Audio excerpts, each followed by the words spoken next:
Welcome to USA Global TV and Radio, where our mission is to provide education, entertainment, hope, and inspiration.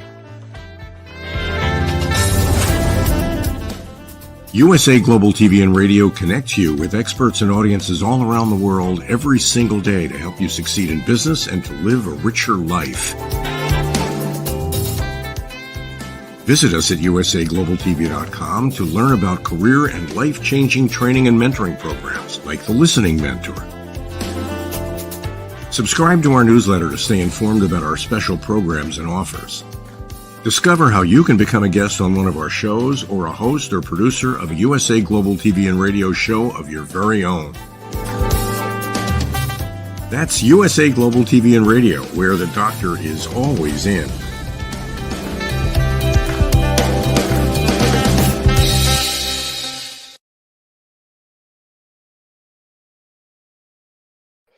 Good morning, good afternoon, good evening, and welcome home to USA Global TV and Radio. I'm Dr. Jacalyn Kerbeck, and our show today is the power of etiquette and manners. Our topic is learning how to master the rules of modern etiquette. Joining me is the star of our show, Mr. Philip SYKES, the principal and founder of the British School of Excellence. Let's welcome him to the program. Hello. Good day. Hello, Dr. Jacalyn. How are you today? It's Friday, so Friday, there we go. I'm doing very well. So I know you've been traveling. How have things been going for you? Really well, thank you. I went to go and visit my 81-year-old mum, who, as you know, was recently widowed last year. So it was wonderful to see her, along with my son and my wife and her 82-year-old dad. And it just, you know what it's like, Dr. Jacalyn, dealing with older people. It's not straightforward, so a lot of patience is required and a lot of sort of, just taking a lot of understanding on board. I agree with you. I'm thinking of taking yoga back up again, so it's always good to get more patient with ourselves and with others, and that's part of etiquette and manners as well. So for people who are joining us for the first time, they're thinking, what is this show all about? Philip, what would you share with them? What is it about? It's about learning to shift your mindset into incorporating the power of etiquette and manners in your emotional intelligence, and really understanding that every single one of us have a choice on how we choose to show up. And that is really the vision and focus of what was formerly known as the British School of Etiquette. And as of the last 2 years, it's been renamed to the British School of Excellence. The bedrock of the organization has always been etiquette, manners, emotional intelligence. How do we present ourselves? How are we showing up?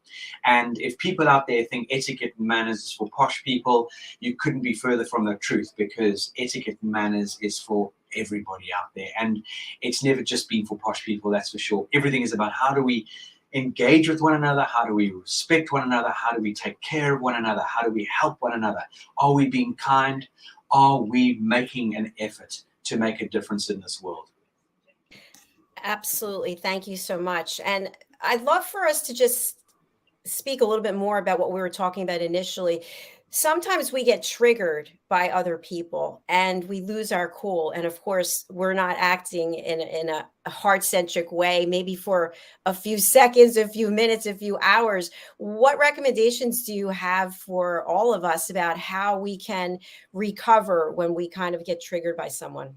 I love that question, Dr. Jacalyn. And it's a question that brings a very sort of a smile to my face for various reasons.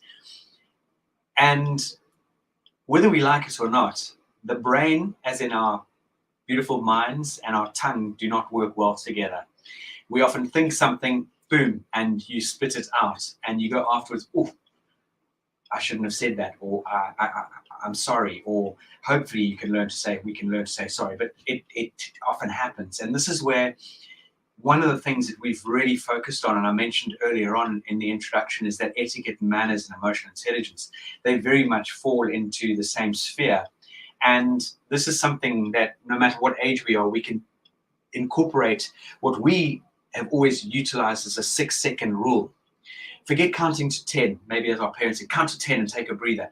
It could just be 6-7 seconds that we just pause for a moment, and then we can engage. Now, do we get this right all the time? Absolutely not. And that's where I go back to learning to apologize, especially when you know you're in the wrong, or you've overshot the mark, or you've said something that you actually didn't really want to say or mean to say, or you've said it anyway, and then you've realized, oh, that was really untoward or uncalled for. And this all triggers from allowing our mood to dictate our manners. So many times we allow our mood to dictate our manners, and anyone engaging on this amazing show that Dr. Jacalyn puts together, it really does take a lot of thought to slow down and be present and to really engage in the moment rather than be running around like a busy fool or with too much on our plates. And the 6-second rule can just give you those few precious seconds of making a complete boo-boo or saving the day. Absolutely. I agree with you on that. And I know that we've discussed this before, but I think it warrants a further discussion is when we do apologize, here's an example. Philip, I'm really sorry. Or Philip, I'm really sorry. I got tied up. Something happened. I was on the phone. I didn't realize that I was supposed to speak to you, blah, blah, blah. Is the second approach a good one, or is the first one maybe more effective? Look, we could put a lot of excuses in an apology. Sorry, Dr. Jacalyn, but you did cause the friction first. That is not an apology. That is really actually taking yourself backwards about 10 steps. Just apologize and say, I was in the wrong there. Under the circumstances, I put my foot in my mouth and I apologize. That is the best way to do it. And you really need to be sincere about it. Sincerity or being authentic is absolutely fundamental in any situation. I love that you just shared that. I think sometimes when we do apologize, it can become passive aggressive also. You're saying you're sorry, but then you're putting it back on the other person. And then you're going round and round, and it's really not an apology. No, it's definitely not an apology. You're actually making an excuse for the way you behaved, really, at the end of the day. And it's that double-edged sword. And then the other person doesn't feel like they've been apologized to, and you're back at, actually, I think you're not even back at square one. As I said earlier, you've taken a few steps back. And I think when we are talking about the power of etiquette and manners, the power of listening is extremely important. And we've discussed how if our politicians, if people in leadership were actually listening to what their audience was saying to the people who are looking up to them, it might be a very different world. Oh, completely, 100%. And as you know, Dr. Jacalyn, you very kindly produced the show for us this last Wednesday on our Live, Learn, Teach, Inspire with Dr. Justina Mutale, an amazing past delegate trainer student who is a huge ambassador on a global platform, a global level. And she really brought this home on Wednesday evening. It was Wednesday evening UK time, about how important it is that we do take these sort of things on board, and that the onus really falls on our shoulders to really listen and to understand the importance of what people are sharing with us, and then to take that on board and to give it some thought, give it some time, and then implement it. So many of us out there, for various reasons, and some of them are very obvious reasons, the digital world has sped up exponentially. So we are in the fourth industrial revolution, and it really has caused a huge amount of disruption to our lives because we have become so busy. And in a lot of the time, we've become busy fools. And funny enough, I was sent some statistics recently about where we are in the world today, how ADHD is up X%. And we're not just talking 5 or 10 or 15%, we're talking into the hundreds of percent. Sort of learning difficulties are up X%. There are just so many areas of we as human beings being affected by what is going on in this world. And if we just stopped for a moment and listened, we would be amazed at how much more dynamic we could become. But it's an art. It's something one can learn. We're not all good listeners. Human beings, I don't believe, are good listeners. And something else I completely agree with you. It is, I know this happens to me, is that I feel like I need to get back to people right away. And I've been called out on this a few times that, oh, maybe you should have thought about it before you responded. But I also feel that it's proper etiquette to get back to someone and not leave them hanging. Is there a rule of etiquette about the amount of time you should take to get back to someone? Yeah, absolutely. So, for example, let's break this down into various sectors and areas. If you've been very kindly invited to a wedding, to a party, to a networking event, to a cocktail party, you've had a nice invitation extended to you. You ought to, and depending on the date, hopefully you've been given forewarning. I think within a week you should get back to that person, as long as it's not tomorrow that you've been invited on the spur of the moment. But let's say hypothetically, Dr. Jacalyn, you're invited on the 1st of July to X, Y, and Z function. Within a week, it would be the right thing to get back to the person and at least give them a heads up. I'm not sure at this stage, however, may I engage with you at the end of April and let you know if I can make it or not? Then that's great communication. When it comes to what I think you're very much referring to, Dr. Jacalyn, is we do need to sometimes pause and look at the relevance of, let's say, the message, the relevance of the call where the message was left, or the email that was sent. Give it a moment and ask yourself, is this paramount that I get back to that individual right now? Because again, we are all struggling for time, and we all get given the same amount of time every single day, whether we like it or not. So it's about finding that balance and weighing up, do I necessarily need to get back that person ASAP, or could I pause and think on this and maybe tomorrow would be appropriate? So for example, an email that's not overly important, one could always respond a day later or something along those lines. But if an email is important and that person's expecting a response, then I would action it accordingly, but I would definitely give it some thought before responding or replying. Excellent. Thank you, Philip. And also, I think that we may not think something's important. Someone else may think it's very important. So sometimes we have to know our audience as well. Definitely. That's without a doubt. And again, we this WhatsApp, oh, they've read it, 2 ticks. Why is Dr. Jacalyn not getting back to me? She's read it, and you're pacing up and down. I've done that too. I saw she read it, he read it. Why aren't they getting back to me? But again, I think that the right sort of scenario on etiquette manners when it comes to messaging is it appropriate? So for example, let's say, Dr. Jacalyn, you sent me a message at midday UK time today, and I've had a busy sort of day, and I'm running around and I'm going to bed at, let's say, 10 a.m. UK time, I think, or let's say not 10 a.m. The following morning I wake up at 6 a.m. in the morning or 8 a.m. Wow, I didn't get back to Dr. Jacalyn yesterday. And I send you a message where you're 5 hours behind the UK. That wouldn't be appropriate, because you might, for crazy reasons, have your phone turned on and ping, all of a sudden you get woken up by a pinging noise. And I just think we need to be sensible and sensitive to time zones. And is it appropriate to send a specific message at that time? One of the ones that I love sharing, and for anyone out there who knows what that so-called hour in the day is, anyone who's got children, you know, that 6-7 o'clock scenario, and your mum phones you, or your mother-in-law phones you, or your father-in-law, that is not a good time to phone a young family. I know the phone is really there for the receiver's convenience, not the caller's, and we do need to be very much aware of when it is the right time to phone someone. Excellent point. Thank you. We do have a comment from one of our new fans who's joining us on a regular basis, Gaffa Brumley Precy. Thank you so much. Thanks for sharing this. Loving it. We're really happy to have you here.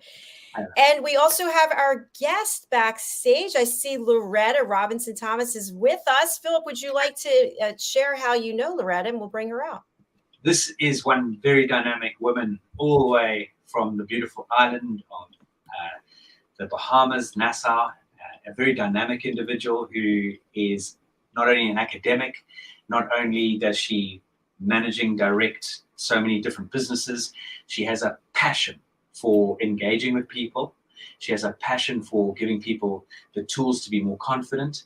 She's got this quintessential, beautiful tea room based on the island, Cafe Channing Noel, and I know it's in its infancy. We might even have an announcement today. I'm not sure. I'll leave that up to Loretta, but there's something that Loretta's been working on in the wings, which is very much focusing on a coaching environment and helping people grow and develop. So it's just an absolute joy, as always, to welcome Loretta Thomas. Hi, Loretta. Nice to see you. Good morning. It's morning here in the Bahamas, and it's probably afternoon where you are. And it's a pleasure to be with you always, always. Thank you for inviting me. Lovely to So, see you. So lovely to see you, Loretta. How are you? I'm wonderful, thank you. Very busy, but looking forward to, yes, our announcement, which should be the opening of the Duchess Afternoon Tea and Dining Salon. And so we expect the Duchess, which is a quintessential British environment, executing the civility, glamour, elegance of a British tea room. So we are very excited and happy to share the announcement, and looking forward to opening in the next 3 weeks. So meanwhile, we are still serving afternoon tea at the Cafe Channing Noel, which is our main emporium. So coming on stream is the Duchess Afternoon Tea and Dining Salon. And of course, in both environments, we will be executing our the etiquette of kindness, which includes the etiquette of fine dining in a social and business environment. So I'm very excited to share my knowledge and expertise with, we have an audience that is anticipating this. And so we are really looking forward to just executing it, inspiring people, motivating people, and just helping them also to be the best version of themselves, whether it is in a social environment or a professional environment, or simply, but which is very important, interacting with their families and friends. Congratulations. That is super exciting. Thank you. Loretta, when did you realize you had this passion to give back and to provide places where people can come together and just enjoy life? You know, Dr. Jacalyn, I think I was about 9 years old when, going home after school was such a safe, beautiful, and welcoming environment. And we always served tea at home. I'm in the Bahamas, which is a part of the Commonwealth. And I come from a family that love all things British. And my mother absolutely adored the late Her Majesty. So I grew up in an environment where if you did well in school, you got a cup of tea and beautiful sandwiches. You came home with a tummy ache, you got a pot of tea, beautiful sandwiches and pastry. So it was always something delicate and beautiful waiting for us at home. And I began to bring my friends home from school. And in doing so, they also received an appreciation for the etiquette and dining and just having afternoon tea. And that became even more evident to me when several years ago when I opened the Cafe Channing Noel and Patisserie, and a young lady commented on Facebook.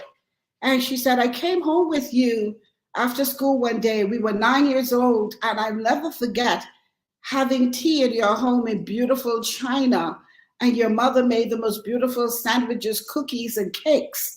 She said, so I'm not surprised that you've taken this and created a business enterprise out of it. So that's when I realized that, all the way back from the age of 9, that I knew this would be a part of my life in some way. A great story. Thank you. Thank you.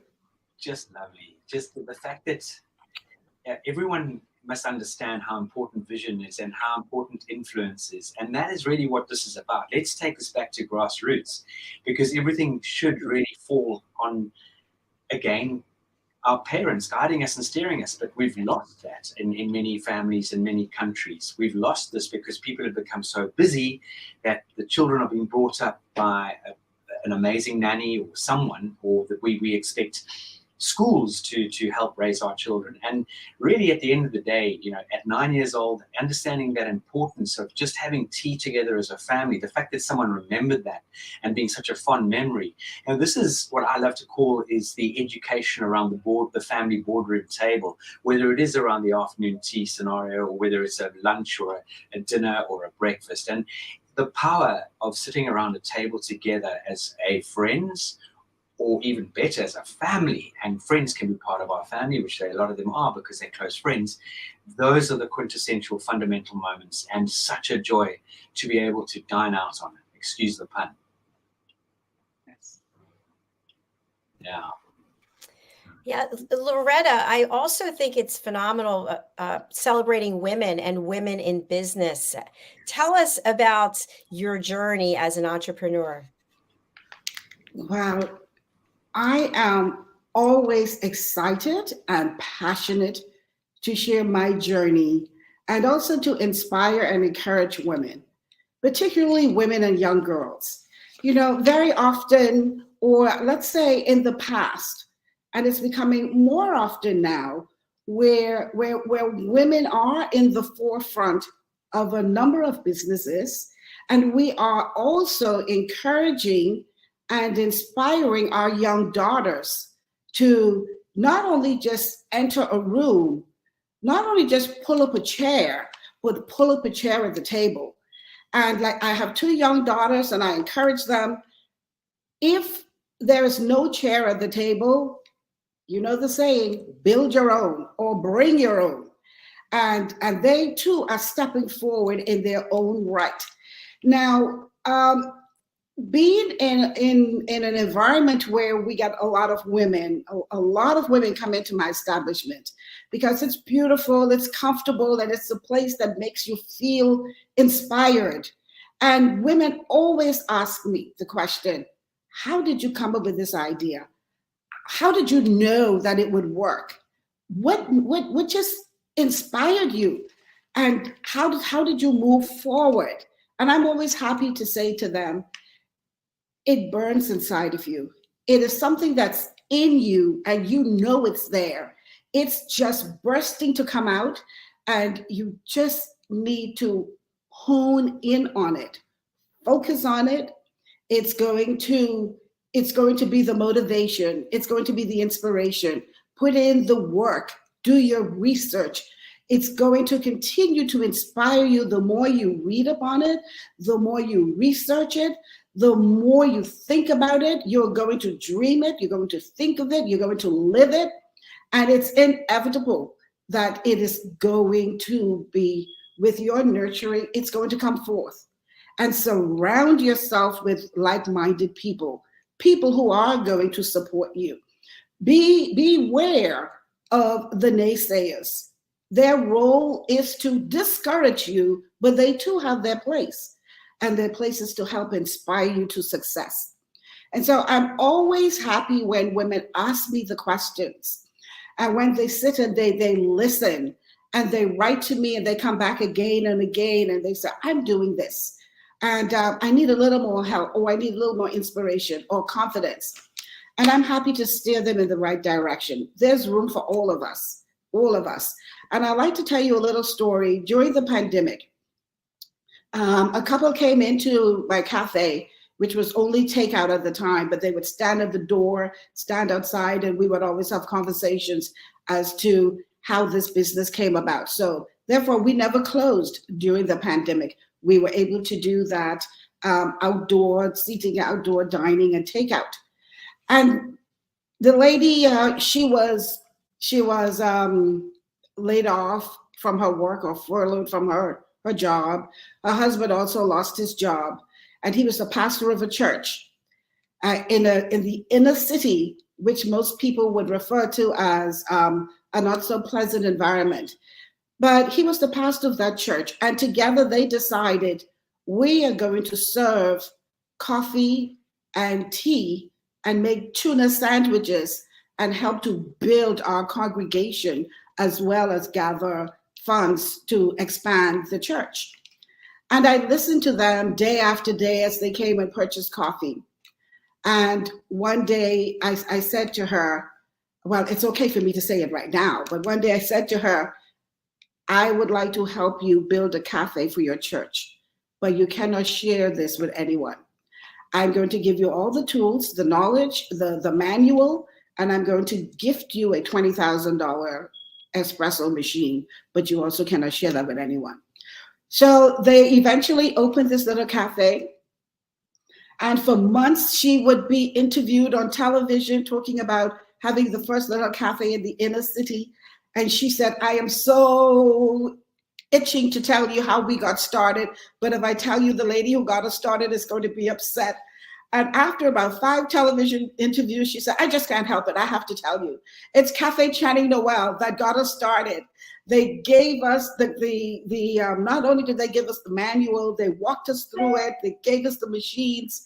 They inspired us. They lifted us along the way. And now here we are with the first cafe in the inner city, competing with a big brand further out, but still a cafe in the inner city. And today I'm just so happy to know that that cafe has expanded. It's doing extremely well. It's in an unconventional area, but the people in the community love it. The church members, they love it and support it. And I'm happy to have inspired that woman to go out and just enter a business enterprise that we know to be unconventional for women, but today we are revolutionizing what it is for women to be in business and to add our glamour, our flair, our intelligence, and our creativity to it. So I'm inspired every day. Absolutely brilliant. You also inspired me and our fan, Gaffa. I appreciate you, Loretta. I needed this piece of empowerment today. Your energy is so inspiring. Thank you. Boom. Love it. Gee, Thank you. that is just extraordinary. Wonderful. And every single one of us have that in us to be able to light the fire for someone else. It's not about us at the end of the day. It's how can we go out there and do something amazing for other people. And I wish the world would understand the power behind that. I have a question for the two of you as we are talking about women in business and we're talking about the cafe and hospitality. Dealing with the public is very difficult. It can be challenging. And then, of course, when you're serving people and you've got timestamps that you have to meet and quality levels that you have to hit, how do you keep that elegance and that etiquette and manners when there's so much pressure to deliver and the public has such high expectations? That is so true. High expectations. And, I find the moment our guests, and I prefer to call them our guests instead of customers, our guests walk into the room, the expectation is elevated. They look at the environment, the music is a part of it, the decor, the seating, everything. So immediately their chest is lifted, head goes higher, and therefore the expectation is lifted. And I think once we are authentic in what we're doing, and of course, always humility and the whole idea of service. That's what we are. We are in the service industry. We're in the hospitality industry. We're here to uplift and improve your day. We're here to make your dining experience, whether it's a cup of coffee, we're here to make it memorable, satisfying, and memorable. And sometimes you come across a guest who's impatient because they just have to go right now. I need it right now, this minute. Can I have a charcuterie board? And I need it right now. And sometimes you just have to explain in a very kind and calm manner. I appreciate the fact that you're in a hurry. However, there are several other persons ahead of you, but we are going to do our best to expedite your order. And may I offer you a glass of sparkling water while you wait? And people just want to be acknowledged and acknowledged in a kind way. And they want to know that you understand them, you appreciate their time is important, and that you have an understanding that, yes, there are other people ahead, and you are going to pay special attention to them. Meanwhile, you're giving everyone that special attention. You're making everyone feel appreciated. That is so important. I love the way you describe that. That is outstanding. And for people who don't know, where is the cafe located if they want to come by? Yes. So we are in Nassau, Bahamas, the capital city of Nassau, located in the western area. We are 7 minutes away from Lynden Pindling International Airport. And we're nestled in an affluent area, but we're welcoming to everyone. So it's Cafe Channing Noel, located at Caves Village Corporate Center. And we're in Nassau, the capital city of the Bahamas. Thank you very much. Philip, would you like to comment at all about hospitality matters, etiquette, pressure? You're on mute, though. Is that Philip? Yeah, Loretta summed it up so beautifully, in the sense you really do have to be like that beautiful, elegant swan that's floating. Yes. Be it on a lake, be it on a river. And those little legs might be absolutely going completely bonkers underneath your persona, but you've got to somehow maintain a really, really dynamic mindset. Yes. You've got to find some mindset resets, because even if it's going into the back storeroom and doing a power pose, taking a deep breath, and going out there with your new sort of zone and acting abilities and skills, it's about doing an amazing performance. And it's every single person is your guest. Every single person is an individual. Every single person needs to be treated the way they would like to be treated, not the way you want to treat them, the way they would like to be treated. In other words, just listening to Loretta's elegant language skills there. May I offer you a glass of sparkling water while we get on top of things? Or may I suggest A, B, C? Or may I offer you whatever those things are that we bring into play? Think about elegant language. So, for example, and Loretta and I chuckle at this, someone says, may I have a beautiful custard tart? No problem at all. Sure. Well, it wasn't a problem in the first place. So we really got to think about the words we are using. That would be an absolute joy. I tell you, that cream caramel tart is just decadent. It's going to melt in your mouth.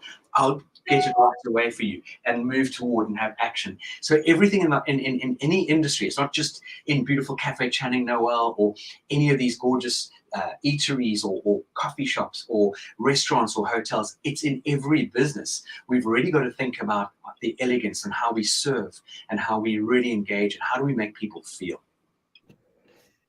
Absolutely.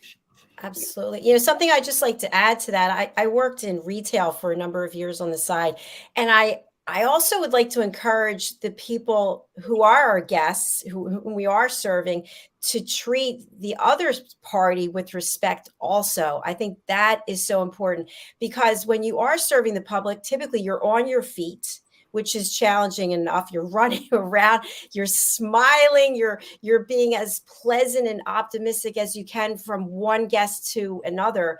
And it does take a toll. So I think we should just show respect regardless of which side of the table we're on, so to speak.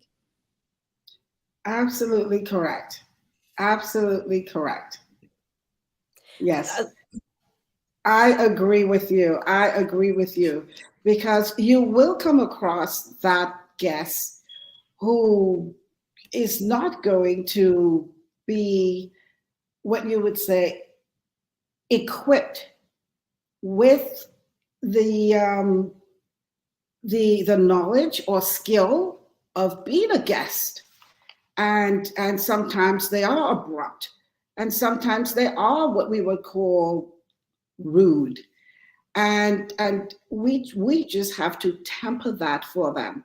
But they too have a responsibility to be kind and to be courteous. I know of a guest who threw the money. Okay, he was paying for a coffee. He had to wait. He did not like the fact that there were probably 5 persons ahead of him.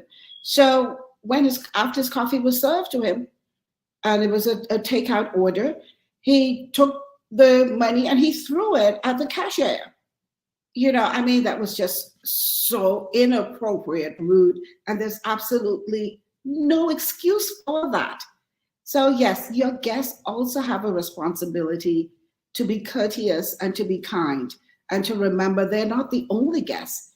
You walk into establishment and there are others who have been waiting as well. So we have to be patient, be centered, be kind.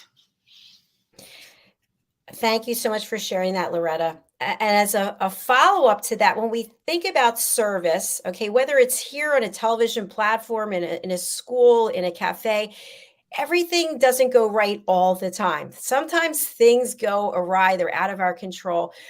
What should a guest do if they are not satisfied with their service? You just gave an example. When the check comes, when the bill comes, sometimes people will not leave a tip. And now the server gets punished for that. What are your thoughts? What can you share with our audience? And that does happen infrequently, thankfully. And we always thank the guests, and we use that opportunity to reflect. And we would say, not that something went wrong, but there was something that wasn't either pleasing to the guests, or the guests simply did not have the funds, or the guests felt that gratuity is included and I don't feel like my server went beyond the call of his duty or her duty. And there are times when it has absolutely nothing to do with the service. But if it does, and I would say, was everything to your liking? And how can we make your day better? And if they complained about something that's legitimate, I personally would offer them another experience and said, please do come on Sunday. I'd love for you to be my guest. And I would have them actually sit with me and have a meal with me. And I've actually cultivated a number of friendships based on that, where someone was not happy with the service. And they are now some of the best guests that we have, because we've had that opportunity to sit together, have the meal, and it's a one-on-one, and they realize that which transpired is not how we operate on a regular basis, and that how you feel matters to us. And we've been able to turn that around just by doing that. Loretta, I love your word choice. I love how you described it as an experience. I love how you turned it around and made it welcoming for someone to actually get to know you and have another opportunity. That is a very smart business person right there. Hugely smart. And it is, again, as people who are brave enough to go into any business on their own, anyone, it's not an easy thing to do. It takes courage. It takes a huge amount of commitment in everything, sacrifices. And there's always that wonderful example of the iceberg that is floating in the ocean. And someone sees the tip of the iceberg and they see Cafe Channing Noel and they see, various bits and pieces going around the island that the Thomas family have incorporated. But they haven't seen what's floating underneath the ocean of the hard work, the sleepless nights, that dedication, that vision, that passion, that focus. And when it comes to incorporating and engaging with clients and our guests, we need to also take on board as a restaurateur or a cafe owner that sometimes that couple might be having a fisticuff and you just happen to be their punch bag. And it's not that you've done anything wrong. We might feel that we've done something wrong because of the way they're behaving and acting toward us. But we need to be able to, and this is where your strong emotional intelligence comes into the equation here, coupling with your manners and etiquette, coupling with your listening, to take everything into account, being very, very present in each situation, that we can assess it and make something that maybe where the feathers have been ruffled and you've ended up being the punch bag, you can absolutely turn it around. Just how Loretta's done it so elegantly by inviting someone back, even though she may know full well that no one within their establishment was at fault. But the individuals were coming in with a bear like a sore head, or something has triggered something outside the premises, but they've walked in with that sitting on their shoulders. So there's so many facets to any business out there, and it's the same sort of scenario that why do human beings feel we can pick up the phone to somebody and shout down the phone at the person who's answered the phone? And just as you said earlier, Dr. Jacalyn, it's not that poor person's, she's the person or he's the person answering the phone as the customer sort of service person.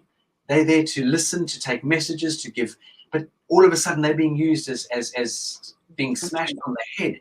And it's got very little to do with them. It's because someone has literally picked up the phone in a foul mood, and this goes back to what we started off on the show today, Dr. Jacalyn, incorporating our 6-second rules, sleeping on it for 20 minutes, maybe going for a walk around the block, whatever it might be. So I'm going to encourage anybody, if you're going out for a meal into any environment where there's entertainment and you're not in the right frame of mind, take a walk around the block, just breathe, do a bit of meditation, and then go in there with the right mindset, because your experience will be exponential. Outstanding. Thank you, Philip. Just a comment I'd like to make is I feel as a small business owner, we really are the face of the business, the face of the brand, and any interaction that we have as a brand ambassador can really make or break our brand. When we think of large corporations, global companies, and service levels that are not where they need to be, I know myself, I've been guilty of calling the cable company and just losing it after waiting on hold. And that's my point, is that sometimes the whole customer experience really needs to be revisited, because if you're making your client, your guest, your customer wait for an hour, 45 minutes, by the time that they actually get to speak to a human being, that person is upset. Now I know I'm going to be waiting an hour. So now I'm very calm, cool, and collected. But I think also as business owners, we need to look at what is that customer experience like, put ourselves on the other side and see, are we hitting all the benchmarks? Do we have the right frame of mind? And then when we demonstrate that, hopefully it will shine through to our staff, to employees, and to our guests. Yes. Absolutely. Absolutely. And we've got to be on our toes all the time. I mean, from Loretta's perspective with Cafe Channing Noel and the Duchess is going to be launching, she needs to have her spies going in there that no one knows that they might be a secret diner, and just giving Loretta feedback when she might not be there, and it's fundamental that we, as you say, we've got to be on our A game. And how do we do that? We've got to find tools to help us. And that's where I truly feel, and I'm not saying all big corporates fall down, but for example, I know I was on the phone for an hour, short 45 minutes, to one of the pension companies that you've got a selection of pension companies you can set your team's pensions at. And I was on the phone for 45 minutes, and I didn't get annoyed or anything. I put the phone down eventually, and I used their live chat, and fortunately their live chat was quite responsive.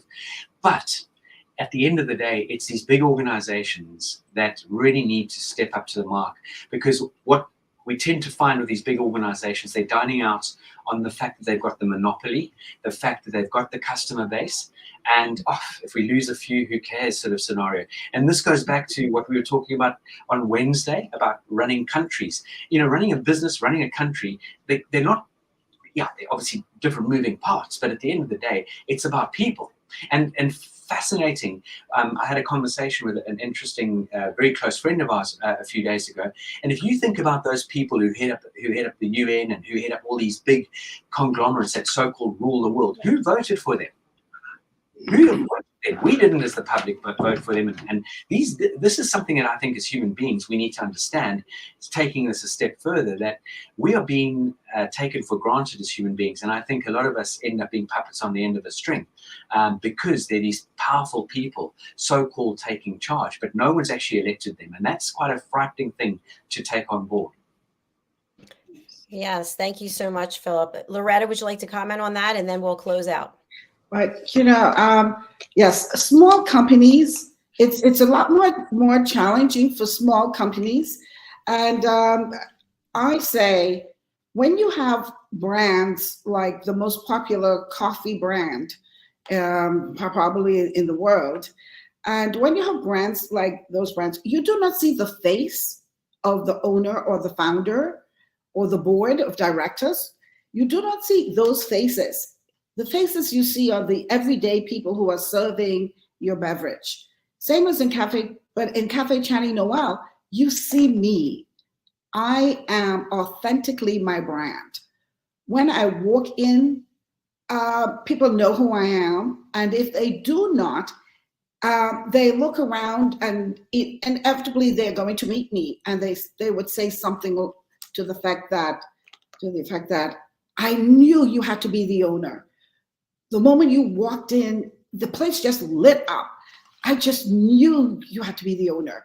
But it's all about being authentically who your brand is, because you are your brand.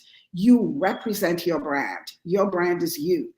And everything you do and say must reflect who you are, your mission, what you stand for, and everything about your establishment. So I put great effort into touching each table, because I want them to know I'm here and I'm here for you. I don't ever want to lose a client or a guest or a customer, but so far, even if we have had an unhappy customer or guest, they have come back and they've said, "You've made me feel so special. I'm so happy to come back and bring others with me." That is so important.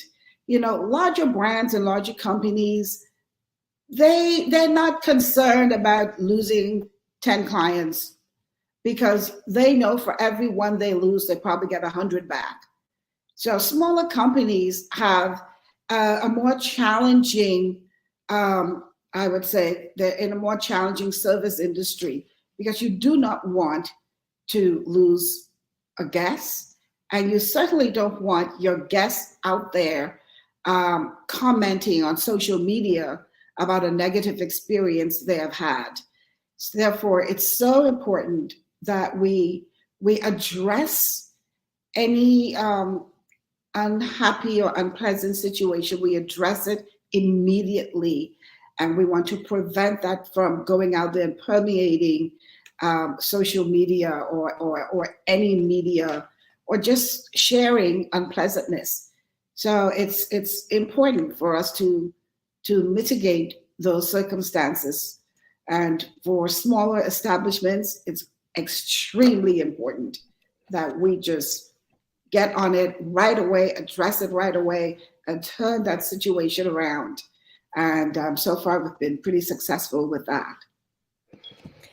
Wonderful. Thank you so much, Loretta. I sense some other topics that we can definitely discuss with you. We'd love to have you back, and we wish you all the success in the world. We have your contact information here for Instagram and also for Facebook, Yes. Cafe Channing Noel. So thank you again. Anything else you'd like to have people know in order to reach you? Well, the Duchess. Watch out for the Duchess. The Duchess Afternoon Tea and Dining Salon. In 3 weeks, we're going to be open, and persons who would like to make a reservation to join us for afternoon tea, and especially with the celebrations coming up with the coronation of of course, King Charles, we are going to have a celebration, a coronation afternoon tea. So persons who would like to join us, I say, watch out for our social media page on Facebook and Instagram. We will certainly be making those announcements as to how you can join us, make a reservation, and join us in person. And also, we plan to record some of our events, and which will be on our social media platform as well. Excellent. Do come back and share with us after the opening. We'd love to have you. Thank you. Thank My you. pleasure. Thank you. And Philip, what's the best way for people to reach out to you and to sign up for some courses now? I know you have a special event coming up in June. Yeah, there are lots of things coming up over the next few months and few weeks. We have got a train-the-trainer taking place in May. We've got our amazing, wonderful London experience, which Loretta and her husband and some guests are joining us for. That's going to be outstanding. It's going to be a week of immersion into the English season and into some wonderful, gorgeous, just scrumptious elegance and just things that the UK has to offer. So anyone wanting to reach out to us, please email us at hello@thebritishschoolofexcellence.com. Look at our website, which is thebritishschoolofexcellence.com, and engage with us. We would love to have a conversation with you at any point in time. We are fastidious about being excellent and being better than we were yesterday. And again, sending everyone the best weekend ahead, and we look forward to seeing you next week. Thank you so much. Thank you, Philip. Thank you, Loretta. And thank you, everyone watching, whether it's live or on the replay, or if you're listening. We really do value you. If you'd like to be a guest on any of our shows, please go to our website, usaglobaltv.com/book your session. Happy Friday. Happy Saturday, wherever you are in the world. Bye for now. Thank you so much. Thanks, Larissa. Thank you, Dr. Thank you. My Bye. pleasure. Have a great weekend. You too. Bye.